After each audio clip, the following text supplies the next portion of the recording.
السلام علیکم۔ شفق YouTube channel کے ساتھ میں ہوں آپ کی ہوسٹ مہرما۔ روح کا چین۔ رات خاصی بیت چکی تھی۔ میں ایک شادی کی تقریب سے لوٹ رہا تھا۔ مجھے رات کی شادیوں سے بڑی چڑ تھی، اس لیے میں شادی بیاہ کی تقریبات میں جانے سے گریز کرتا تھا۔ آج بھی میرا شادی کی تقریب میں شرکت کرنے کا کوئی موڈ نہیں تھا، لیکن ابا جان کی طبیعت اچانک خراب ہو جانے کی وجہ سے مجھے جانا پڑا۔ شادی ہمارے قریبی رشتہ داروں میں تھی۔ رات کے 12:30 بج رہے تھے۔ میں سائیکل کے پیڈل پر تیز تیز پاؤں مار رہا تھا۔ ہمارے گھر سے ذرا پہلے راستے میں قبرستان آتا تھا۔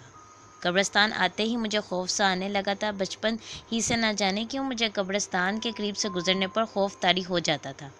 مجھے ایسا محسوس ہوتا تھا کہ اندھیرے میں کوئی اسیب مجھے گھور گھور کر دیکھ رہا ہے۔ میں تیزی سے دوڑ لگا کر قبرستان سے دور ہوتا چلا جاتا تھا۔ بچپن کا خوف آج بھی مجھ پر غالب تھا۔ میں 18 سال کا ہو چکا تھا۔ مجبوری یہ تھی کہ گھر جانے کے لیے راستہ یہی تھا، اس کا متبادل کوئی اور راستہ نہیں تھا۔ میرے دوست بھی میری اس بزدلی سے واقف تھے اور اس معاملے میں میرا مذاق بھی اڑاتے تھے۔ میں خاموشی سے ان کا مذاق برداشت کر جاتا، لیکن اپنے خوف پر کبھی قابو نہیں پا سکا تھا۔ گورکنوں کے چھوٹے چھوٹے بچے اکثر رات کے وقت قبرستان میں ایسے گھومتے پھرتے تھے جیسے وہ قبرستان میں نہیں کسی پارک میں گھوم رہے ہوں۔ قبرستان کے آتے ہی میرے ذہن پر خوف طاری ہو گیا۔ سائیکل چلاتے ہوئے میں نے ایک نظر قبرستان پر ڈالی۔ قبرستان میں کسی بزرگ کا مزار بنا ہوا تھا جہاں ایک بلب روشن تھا۔ بلب کی روشنی میں قریب کی چیزیں صاف دکھائی دے رہی تھیں۔ مزار سے چند قدم دور نصیر کھڑا دکھائی دیا۔ نصیر کو دیکھ کر مجھے ایک جھٹکا سا لگا کہ وہ اس وقت قبرستان میں کیا کر رہا ہے، حالانکہ اس کا گھر قبرستان سے بہت دور تھا۔ ایک لمحے کو میرا خوف جاتا رہا اور میں ایک درخت کے پاس سائیکل کھڑی کر کے اس کی جانب لپکا۔ نصیر، میں نے زور سے آواز لگائی۔ سناٹے میں میری آواز بہت تیز گونجی تھی۔ میرا خیال تھا کہ وہ میری آواز سن کر میری طرف لپکے گا، لیکن اس نے مخالف سمت میں دوڑ لگا دی۔ میں بھی تیزی سے اس کی طرف لپکا۔ مجھے قبروں کو پھلانگتا دیکھ کر وہ بھی اور تیز ہو گیا تھا، پھر اچانک وہ غائب ہو گیا۔ میں نے اس کو بہت تلاش کیا، لیکن اس کا کچھ پتہ نہیں چلا کہ وہ کدھر گیا۔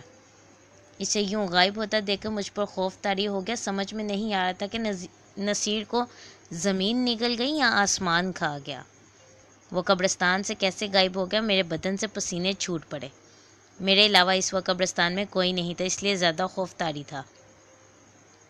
مجھے ایسا محسوس ہو رہا تھا کہ کوئی نظر نہ آنے والی مخلوق میری بے بسی پر دان نکالے کہکے لگا رہی ہے، اچانک جیسے میرے بدن میں طاقت سی بڑھ گئی ہو۔ میں تیزی سے قبروں کو پھلانگتا ہوا دوڑ پڑا اور سائیکل کے پاس پہنچ کر میرا بھاگنا بند ہوا۔ سائیکل پر بیٹھتے ہی میں نے پیڈل پر بدحواسی کے عالم میں پاؤں مارنا شروع کر دیا۔ چند لمحوں میں قبرستان سے دور نکل گیا اور گھر آ کر ہی دم لیا۔ رات میں کئی بار میری آنکھ کھلی اور میں ہڑبڑا کر اٹھ بیٹھا، لیکن آنکھ کھلنے پر احساس ہوتا کہ چند لمحوں پہلے میں نے ڈرا دینے والا جو منظر دیکھا تھا وہ خواب تھا۔ اس بات سے دل کو سکون ملتا اور میں دوبارہ سو جاتا۔ خواب میں جو منظر مجھے آ رہا تھا وہ کچھ یوں تھا کہ میں قبرستان میں جا رہا ہوں اور اچانک میرے سامنے نصیر آ جاتا ہے۔ میں ابھی اس سے بات کرنے ہی والا تھا کہ کوئی سیاہ لباس میں ملبوس مخلوق اچانک وارد ہوتی ہے اور نصیر کو اٹھا کر لے جاتی ہے۔ میں چیخنا چاہتا ہوں، لیکن میری آواز حلق میں پھنس کر رہ جاتی ہے اور بے اختیار میری آنکھ کھل جاتی ہے۔ صبح کالج میں میری ملاقات نصیر سے ہونے پر میں نے قبرستان میں اس کی موجودگی اور غائب ہونے سے متعلق بات پوچھی تو وہ ہنس کر میری طرف دیکھنے لگا۔ میں رات میں قبرستان جا کر کیا کروں گا؟ تمہیں ضرور وہم ہوا ہے۔ مجھے وہم نہیں ہوا، میں نے اپنی آنکھوں سے تمہیں قبرستان میں دیکھا تھا اور میں جب تمہارے پیچھے بھاگا تو تم غائب ہو گئے، میں نے اسے بتایا۔ میرا تمہیں ایک قیمتی اور مفید مشورہ ہے، آئندہ کبھی قبرستان کے اندر اس طرح مت چلے جانا۔ قبرستان میں اسیب ہوتا ہے جو رات میں لوگوں کو تنگ کرتا ہے۔ وہ انسانوں کے دوستوں اور رشتہ داروں کے روپ میں نظر آتا ہے۔ ان کے پاس جانے والے شخص پر وہ اسیب حاوی ہو جاتا ہے یا حملہ کر دیتا ہے، یا اس کے جسم میں داخل ہو کر اسے اور اس کے گھر والوں کو پریشانی میں مبتلا کر دیتا ہے، نصیر نے کہا۔ ہاں، نصیر سچ کہہ رہا ہے، فرحان بیچ میں بول پڑا۔ ہمارے پڑوسی مرزا ندیم کی لڑکی پر اسیب آ گیا تھا۔ اسیب کے باعث اس نے گھر میں توڑ پھوڑ مچا دی، کبھی کسی کو اٹھا کر دیوار پر دے مارتی تھی۔ سب گھر والے پریشان تھے کہ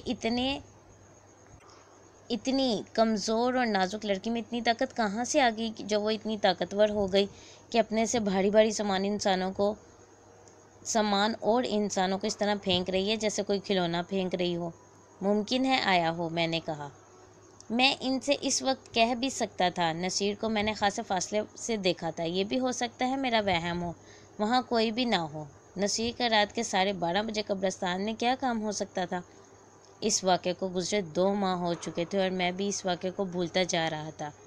اس دن سے میں محسوس کر رہا تھا کہ نصیر کی صحت پہلے جیسی نہیں رہی تھی، وہ سوکھتا جا رہا تھا۔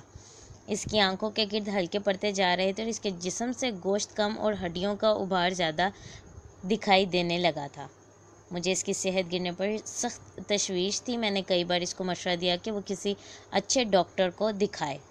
وہ میری بات کو سن کر ہنسی میں ٹال دیتا اور ہاں ہاں ہوں ہوں کرتا رہ جاتا۔ ایک رات میں سائیکل پر قبرستان کے قریب سے گزر رہا تھا۔ میں رات میں گھر سے باہر زیادہ دیر نہیں رہتا۔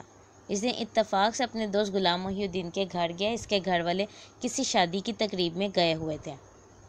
غلام محی الدین نے DVD پر میری پسندیدہ گانے لگا دیے اور میں غلام محی الدین گانے سننے میں اتنے مگن ہوئے کہ وقت کا پتہ ہی نہیں چلا اور میں اس وقت بری طرح چونکا جب میری نظر گھڑی پر پڑی۔ رات کے 12 بج چکے تھے۔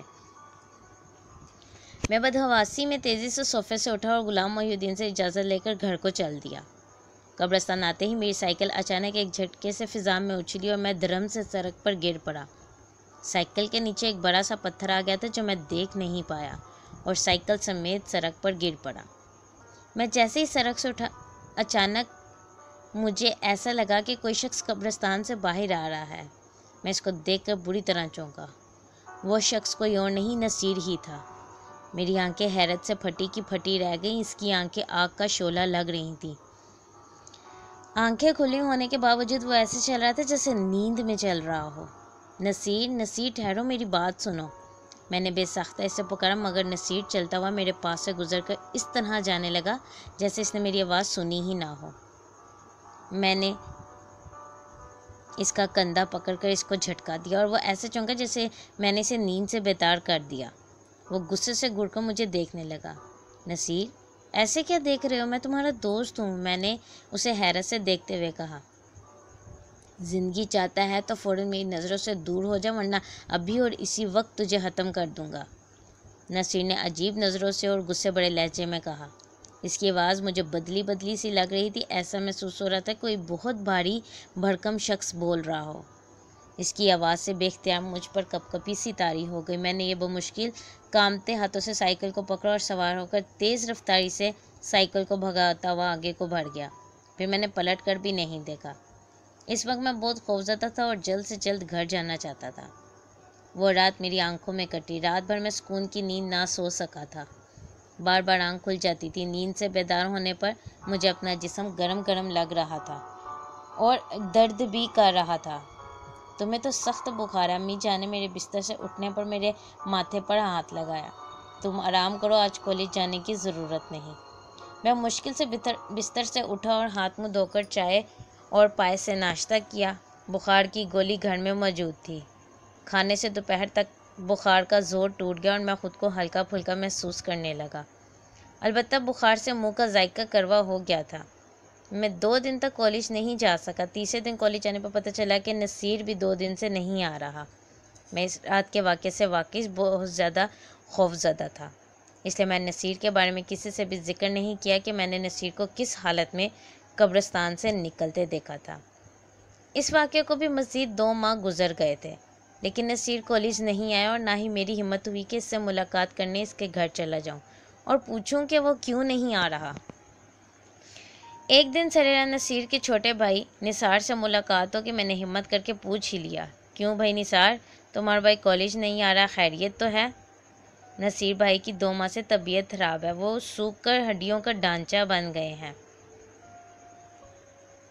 دوائیوں سے کوئی فائدہ نہیں ہو رہا، مولوی نظام سے روحانی علاج بھی کرا رہے ہیں لیکن طبیعت سنبھلنے میں نہیں آ رہی، لیکن مجھے اور کسی دوست کو بھی اس کی بیماری کا پتہ نہیں چلا، میں نے حیرت سے کہا۔ پھر میں ڈرتے ہوئے نثار کے ساتھ اس کے گھر گیا۔ نصیر کو دیکھ کر میں حیرت زدہ رہ گیا، وہ واقعی ہڈیوں کا بنجر بن کر رہ گیا تھا۔ نصیر، تم نے اپنی کیا حالت بنا لیا ہے؟ میں نے نثار کے کمرے سے جانے پر پوچھا۔ یہ سب میرے اعمال کی سزا ہے، میں بہت برا ہوں، میرا انجام اس سے برا ہونا چاہیے۔ نصیر پھوٹ پھوٹ کر رو دیا۔ نصیر صبر کرو، اللہ تعالیٰ سب بہتر کرے گا، تم ضرور صحت یاب ہو جاؤ گے۔